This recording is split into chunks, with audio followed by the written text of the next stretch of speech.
Rapaziada, é o seguinte, tudo bem? Não sei se você está entendendo bem aí como a gente está trabalhando todo esse curso, mas eu vou tentar explicar para vocês. Cada um dos módulos que eu tenho apresentado aqui para você quer dizer que é uma habilidade que você precisa demonstrar para que você seja avaliado pela banca do Enem. O que quer dizer isso? A primeira habilidade que a gente tinha era a habilidade do quê? De interpretar a proposta de redação. Você vai ter um critério valendo 200 pontos para ver se você interpretou de forma competente.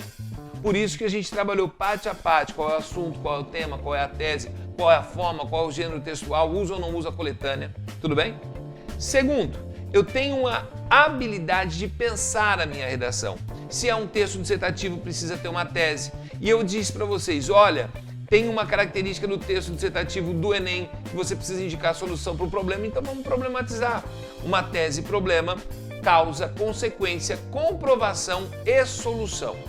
Tudo bem? Ah, Valtinho, mas se tiver uma coisa positiva, da mesma forma, você vai indicar a coisa positiva, qual é a causa, qual é a consequência e a comprovação. Obviamente que não tem solução, né, brother? É positivo, tá? Bom, tudo isso que você fez, você foi anotando na sua redação, tá ali anotado, puxou setinha pra cá, pra lá, tá, joia, beleza. Na sua folha de rascunho. É muito importante que você aprenda agora que tudo isso que você fez tem espaços característicos, espaços próprios quando você vai construir a sua redação.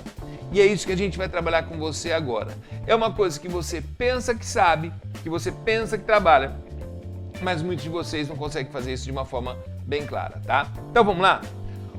Quais são as partes que formam um texto dissertativo para a prova do Enem? Bom, eu tenho 3 partes e você sabe isso desde a 5ª série da sua vida, ali o 4º ano fundamental, 1º ano fundamental, você sempre soube disso, tá? Que você tem o quê? Uma parte que se chama introdução, uma parte que se chama desenvolvimento e uma parte que se chama conclusão, tá? O grande problema é que você fala assim, a introdução faz o quê? Você fala, introduz. O desenvolvimento faz o quê? Quando tipo, a gente desenvolve. E a conclusão faz o quê? Quando a gente conclui. Então, cara, não é, né? Na verdade, isso é muito amplo. A gente precisa ter isso de uma forma mais específica. E o que seria essa forma específica? A gente trabalhar da seguinte maneira. Vamos pensar que quando eu tenho uma introdução de um texto dissertativo, eu tenho uma parte do texto que tem uma função. Apresentar o que vai ser discutido na minha redação. Essa primeira parte é meramente informativa, tá? Eu vou informar, como vocês vão notar nas aulas posteriores, qual vai ser o assunto, informar qual vai ser o tema, informar qual é a minha tese, tudo bem? Por que eu preciso fazer isso na minha redação? Para contextualizar, para o meu leitor saber sobre o que eu vou escrever. Quando a sua introdução não apresenta o que você vai discutir, não apresenta com o assunto, gera confusão na cabeça do seu leitor.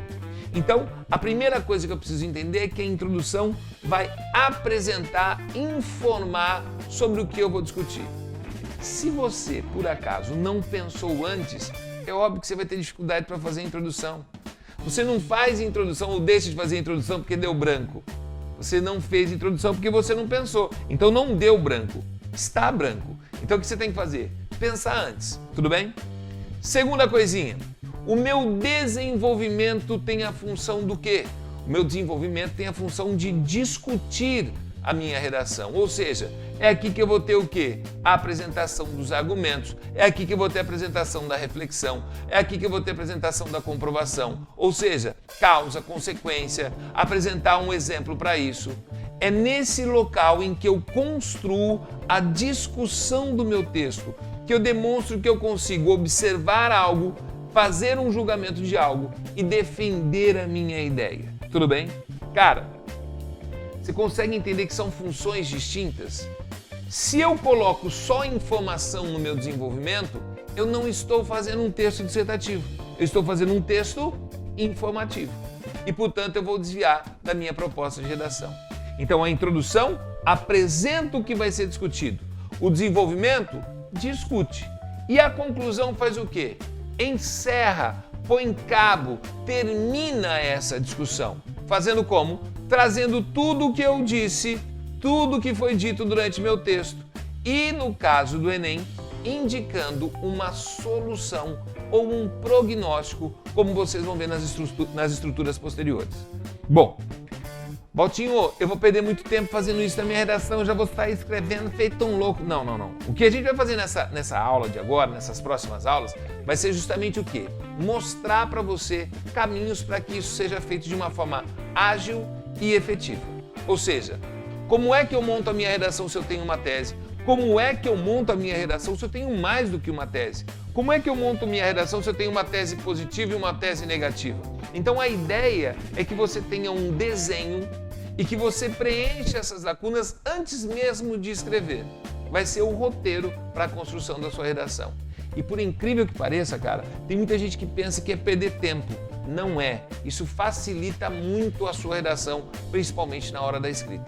Tudo bem? Beleza? Então o que a gente vai ver a partir dessa aula é justamente o seguinte: como é que eu estruturo a minha redação, como eu organizo a minha redação antes da escrita. Isso a gente vai fazer aí em 3 aulas, as aulas posteriores. Tudo bem? É isso aí, rapaziada. Vamos lá.